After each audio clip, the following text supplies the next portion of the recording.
We are joined today by Iowa Democratic Party Chair Rita Hart to give you all a little update on what's going on with Iowa's caucuses. As you know, it has been an evolving process lately, so we just want to keep you in the loop on the latest developments here. Rita, thank you so much for joining us. My great pleasure. We appreciate your time today. You bet. For our viewers at home, on Friday, you personally sent a letter to the Democratic National Convention to talk about, really to ask for a 30-day extension to come up with a caucus plan. So tell us why you sent that letter and what you're hoping to accomplish with that. So we're working on our delegate selection plan, and there's a lot of moving pieces yet. And last week, the Republicans put out a piece of legislation that changed some of the things that, if that legislation would be passed, would change some things pretty dramatically for us. And so in a situation where we wanted to make sure that we have enough time to get things done correctly, we decided the best thing would be to ask for an extension so that we have time to make sure that we're putting everything in place correctly. Okay.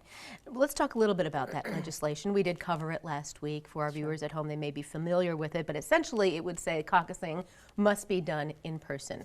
No remote options, no mail-in options. This was something that the Iowa Republicans put forth.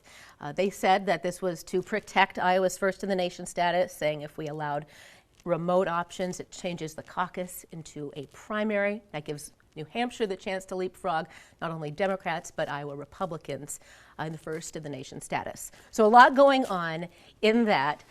Let's start with the in-person, the mail-in. Why do you feel like it's important to protect options other than just in-person for caucusing?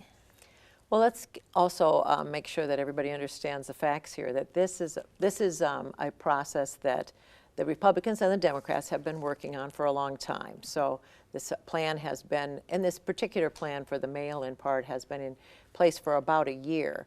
I've only been on this job for a little over 2 months, and so this was something that that had been in process a year ago. And so that's why it was such a surprise to me that that this legislation suddenly was dropped, and that I didn't have a chance to have that conversation about why all of a sudden there was this worry that that, as you described, that things were going to be a big problem. And so we're surprised by that, but willing to work with the Republicans. The reality is here that there will be a caucus. Democrats will plan to meet together and caucus just as always.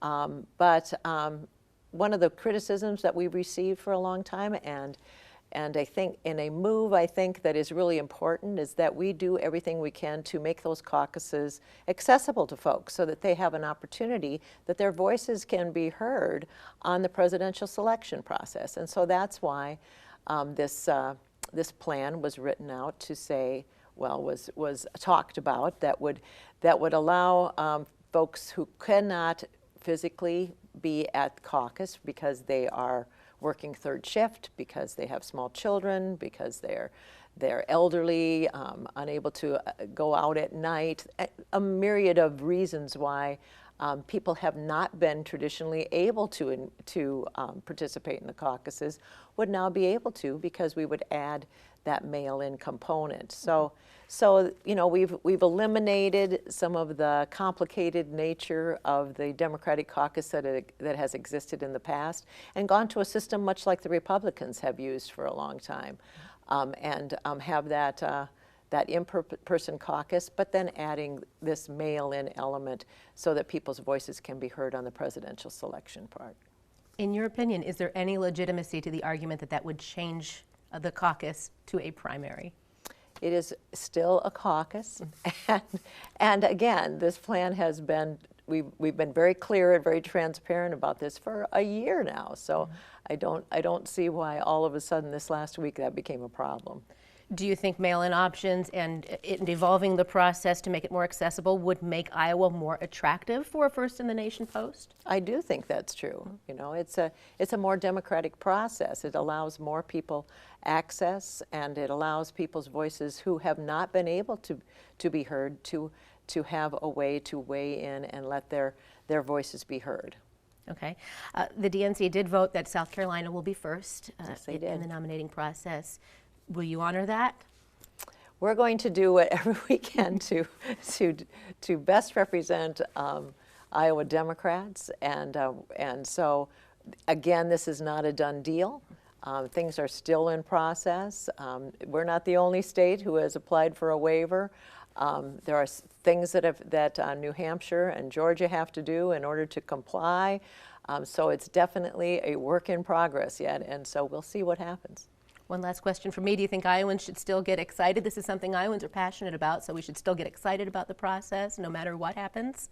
Well, it's very important to us, right? I mean, leadership really matters. And Iowa's always taken this very seriously and done a good job of vetting presidential candidates, and then gone and done their civic duty, and I think Iowans will continue to do just that.